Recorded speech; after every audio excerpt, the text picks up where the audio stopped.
While crossing the street, I was caught in an accident where my body was thrown into the air.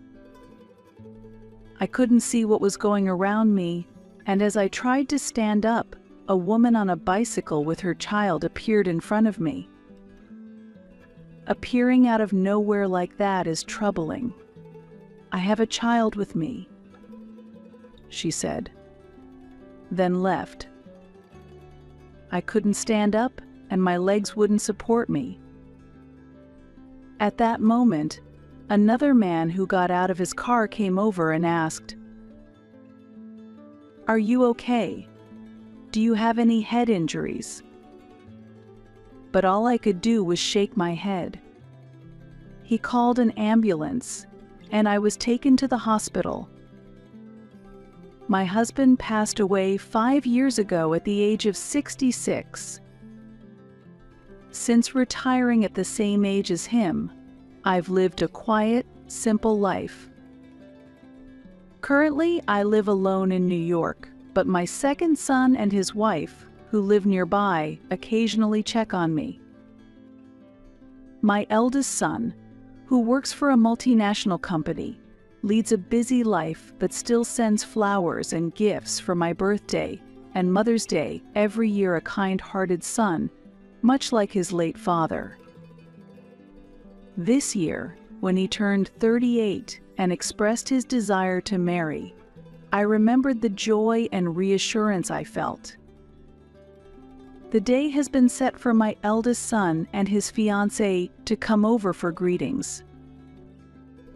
When I first met her, I felt that she was very sociable and well-mannered. I always prioritized my children's happiness and had a policy of not interfering in their lives, so there was no reason for me to oppose their engagement. The greeting went smoothly, and the conversation progressed well. However, due to the epidemic forcing public caution, we concluded the wedding will be held after the situation settles, and decided to just register their marriage for now. On the registration day, I went over to my eldest son's house with a wedding gift. "Thank you for coming today, Linda." The bride greeted me with a smile. "Oh no, thank you, please take this. It's my wedding gift," I said, handing over a set of dishes. I had already mentioned that I would help with the wedding costs, but I wanted to give something physical to commemorate their marriage registration. Her reaction was unexpected. "Oh, this is the wedding gift," she said, looking puzzled at what I handed her. Yes, I wasn't sure about the preferences of young people these days, so I asked a department store clerk, and they told me the brand Le Creuset is popular. "I hope you like it," I responded. I became worried that I hadn't met her expectations. Then, suddenly, the bride coldly said, "I can't believe you'd give such a cheap thing as a wedding gift." Despite the fact that the gift was moderately priced, I was shocked when she insisted. Normally, you should give at least $10,000 in cash as a wedding gift. I was bewildered by her drastic change in demeanor. Where did the polite woman from our initial greeting go? She further demeaned me by asking, "How are you managing your life now? Are you living off a pension?" When I honestly replied, "Yes, I live on a $1,150 monthly pension," she said in an insulting way, "Really? That little? Despite living in such a nice house? Well, that sucks." Her words shocked me and also made me sad. She sat down on the sofa and mockingly said, "How do you even live on $1,150 a month? Poor thing, it's a wonder you're still alive." I replied with visible discomfort, "I manage just fine." At that moment, she lightly taunted. "Well, if that's okay for you, there's no problem, but don't ask for financial help when you're in trouble." Her contemptuous tone deeply hurt my feelings. She further declared, "Don't expect our help. It's important to make things clear from the start, so please never rely on us." Though she seemed innocent at first, she turned out to be a terrible person with a duplicitous nature. Disgusted by her disdainful attitude, I quickly returned home. Still, I reminded myself, she's the person my son chose, and kept my opinions to myself, although my heart was always troubled. One day, while waiting at a traffic signal, I was suddenly hit by a speeding bicycle, resulting in a broken leg and requiring surgery and hospitalization.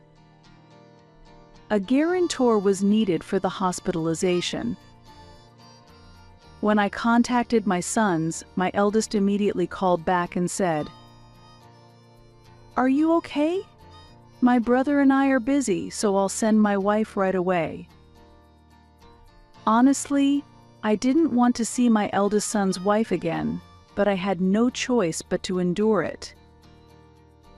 My second son and his wife both worked late, and with 2 children to care for, my eldest must have understood the situation and reached out on their behalf. I had heard that my eldest son often came home late, so with no one else to rely on, I had to ask his wife to come. When she arrived at the hospital, she was clearly displeased and complained. "It's such a pain in the butt to be called out so suddenly." I apologized softly. "I'm really sorry, but if you could just help with the paperwork, that should be fine."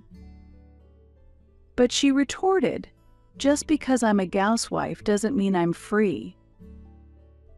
I expected her dissatisfaction, but her blatant attitude angered me. Then she brought up money again, asking, "You can pay for your own hospital fees, right?" While wondering why she assumed I was poor, I calmly replied, "Of course I will pay for myself. You don't need to worry about financial assistance." She signed the hospital and surgery consent forms with a smirk and handed them to me. Afterward, she smugly said, "Please don't involve me in such troublesome matters again." "I'm sorry, I'll ask someone else from now on," I told her. She readily agreed. That would be better. Just the thought of more care and hospital stays is depressing. "I won't look after you in your old age, as I've said before. Don't rely on me." Her rude and arrogant attitude made me feel even stronger that I didn't want any more involvement with her. I really couldn't wait for her to leave. I didn't want to be hospitalized, and I couldn't understand why I had to be criticized so much. "Don't worry, I'll arrange things in advance so that it won't be a hassle for my sons and their wives," I calmly replied. I didn't want to cause unnecessary trouble in front of the nurses and other patients at the hospital. It was unbearable, as if I were being shamed. It's interesting, isn't it?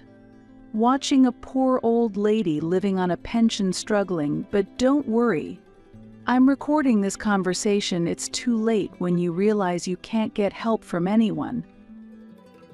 My son's wife sneered. Her words pushed me past my limit. Excitedly, she continued, "It would be troublesome to be called the eldest son's wife later on, so let's sever ties now. I'll keep the recording." I quietly asked her, "You can sever ties, but are you really okay with that?" She hesitated but nodded. "After that," I said, Please wait a moment, I'll record this too. And pulled out my smartphone to start the voice recorder app. I want to confirm again, are you really okay with us severing ties? I asked for confirmation. Stop being so noisy. Why does a poor person living on a pension act so high and mighty? Severing ties is fine with me, and you'll be the one to regret it. She answered. She might think that I can't manage on my own, seeing my modest single life, assuming I need my son's help. Understood. Let's sever ties then from now on. We won't contact each other, and I'll delete your number right here. I responded calmly. The reaction might have angered her as she stormed out, stomping her feet dramatically. I decided to stop assisting with the wedding costs and never wanted to see her face again. The exchange with my eldest son's wife was mentally draining. The next day, I underwent surgery and was discharged from the hospital 4 weeks later. After being discharged, I continued rehabilitation and led an independent life. During my hospital stay and rehabilitation, the resolve to live without relying on my eldest son's wife bolstered me, allowing me to focus on my recovery. Unexpectedly, my second son and his wife visited. I was grateful that my second son's wife frequently helped with daily shopping. Thank you for taking the time. Despite being busy, don't overdo it, I said. There's no need to hold back. I'm happy to help, responded my second son's wife cheerfully. Her kindness really touched me. Having such a caring person in contrast to my eldest son's wife's behavior only increased my discomfort when I remembered the latter. Since then, I haven't had any contact with my eldest son's wife. I refused to attend the wedding and formally communicated this to my eldest son. I don't foresee any future interactions with her. 3 weeks after my discharge, as usual, my second son's wife came to visit. She normally arrives by car, but that day she showed up wearing a large backpack. Sorry I'm late, my car broke down, she explained with a smile. Oh my. That must have been difficult. I always appreciate your help, but how did you manage to come today? I asked, to which she responded with a laugh. I came by train. It's easier to handle everything with a backpack since I'm bringing a week's worth of groceries. Isn't it hard to get to work without a car?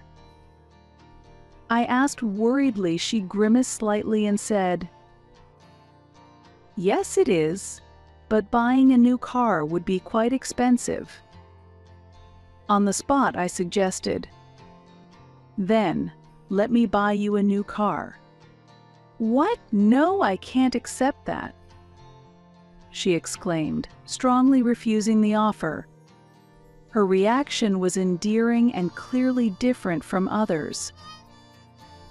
It's okay. I've received a lot of help from you, so please take this as a token of my gratitude. If that's still not acceptable, maybe you could occasionally take me shopping until I'm fully healed, I proposed again. She smiled warmly and replied, Are you sure that's okay? If so, I gratefully accept your offer, on the condition that I become your personal driver after your recovery. I smiled, feeling content. Then, I gifted her the new car she desired. My second son's family continued to look after me and visited often. The unpleasant memories with my eldest son's wife began to fade amidst these peaceful days. My rehabilitation went well, and I recovered surprisingly quickly. Normally, it takes 6 months for someone your age to return to everyday life, but your recovery in 2 months is remarkable. It's all thanks to your efforts in rehabilitation.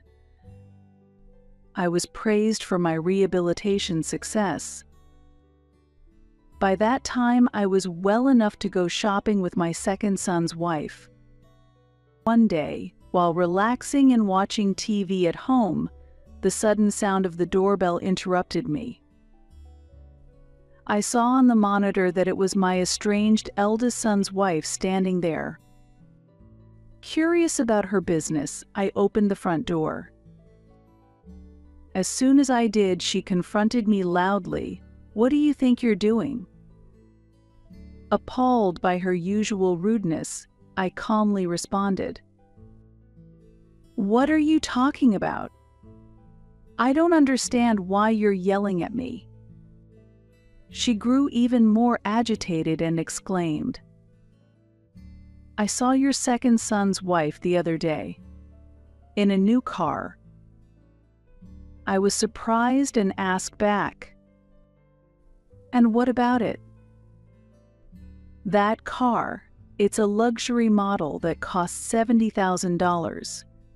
It's impossible for a normal working family with 2 children to buy a new car like that. When I pressed them, I found out you provided it." She accused vehemently. A bit perplexed, I responded calmly, "Indeed, I did give that car as a gift. I simply wanted to express my gratitude for the many times she has helped me with shopping and coming over when I needed help. Why does this concern you? We are supposed to be estranged, aren't we? Why do you give nothing to me, but only to the wife of your second son?" She complained. I countered, "That's because she has helped me with shopping, assisted with housework, and supported me without ever showing displeasure before I even ask why should I give a present to you who has done nothing and with whom I've severed ties."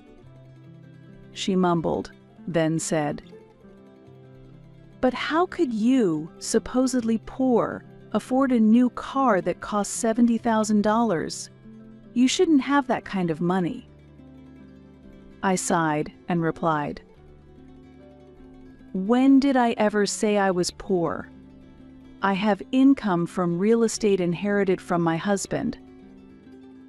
Surprised, she looked as if she had just witnessed something unthinkable.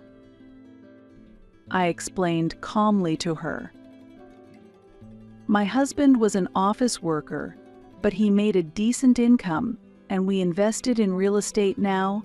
I own 4 apartment buildings, and the rental income from these properties comes in steadily every month."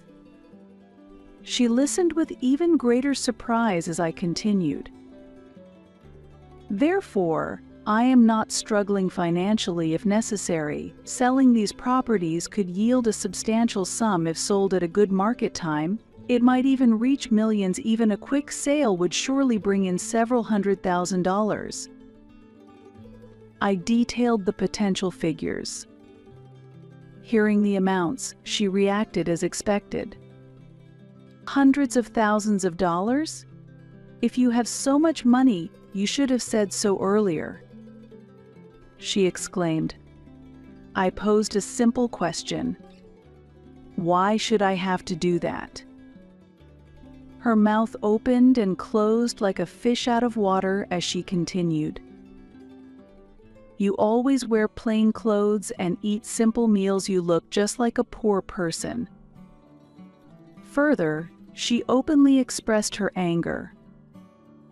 "I can't forgive you for deceiving me like this," I calmly rebutted. "It's embarrassing to boast about wealth, so I do not do such things." Watching her emotions ebb and flow, I began to find the situation somewhat amusing. With a bit of sarcasm, I told her, "What a pity had I passed away. Perhaps I could have left something for you too, but since you chose to sever ties, that won't happen now." Her anger was palpable as she demanded, "Why would you say that? If you have money, share it. Give me a gift while you're alive." It was embarrassing to see such behavior from someone who was 30 years old. I directly asked her, "Why do you need money so urgently?" She answered without hesitation, "Because I want to have fun. I want branded goods, and I want to spend it on cosmetics. I want to travel abroad and drive luxury cars." Her reasons sounded like those of a child. I was just astounded by her response. Moreover, she began to complain about my eldest son, her husband. "I only get $2,500 a month from him. That's hardly enough to buy luxury brands. Can you believe how stingy he is?" She continued, "I married him thinking he earned $230,000 a year, but I didn't know he would be this stingy." Her words made it clear that she had married for money. Really, why should I have to marry a nearly 40-year-old man if not for the money she boldly stated in front of me, her mother-in-law? I could not tolerate her demeaning my son like that. It was at that moment. "Then let's divorce," a calm male voice said from behind. I turned around and there was my eldest son standing. Hearing his voice, his wife was at a loss for words. "What, why, how are you here?" she stammered, unable to hide her surprise. "I heard from Mom that she wouldn't attend the wedding, and I got worried. It's been a while since we've seen each other," he replied quietly. His tone conveyed his anger. Whenever he gets angry, he speaks in a controlled, calm manner. Sweating profusely, his wife fumbled for words. This isn't well, you see." Surprised yet grateful he came, I asked, "You came for me? How long have you been here?" Since I heard her say she thought we were poor and couldn't understand why you would have such a car, he replied. Calmly, I said, "Then, there's no need for further explanation. That's the situation." My son nodded silently, acknowledging the truth laid bare before him. Desperate, his wife continued to plead. "No, this isn't true. It's a misunderstanding. You mentioned money was your motive. I have the recording as evidence. Should I play it for you? I refuse to marry someone that has such ill intentions. I will proceed with the divorce. If you object, I'll meet you in court." My eldest son calmly said. Afterward, he firmly grasped her arm and declared, "I will formally apologize and take her back with me right away," then led her away. They subsequently divorced. The marriage was short-lived. No division of property occurred. It seems her frivolous spending led to the final decision. Her parents were so disgusted by her actions that they decided to disown her. She now works part-time at a deli to make ends meet. A few days after my son's divorce was finalized, the person who hit me and their spouse came to apologize. This accident was captured by a dash cam in a nearby car, which led to police involvement. After the police visited, she realized the gravity of the situation and reflected seriously for the first time, facing the possibility of a hit-and-run charge. I told her, You were driving with your child, so please be more careful this time. I only suffered a fracture. But if a car had been involved, both you and your child could have been in great danger. Please reflect on this. A year has passed since then. I heard my eldest son is dating someone new. Initially, I was a bit worried, but after meeting her, she seemed very calm and serious. She made a good impression. As a parent, all I desire is for my children's happiness. I hope my eldest son can have a happy family life, but I don't believe marriage is everything. There's no need to rush. I want to watch their relationship mature over time. Today, I'm out shopping with my second son's wife. Lately, this has become one of the most enjoyable moments for me.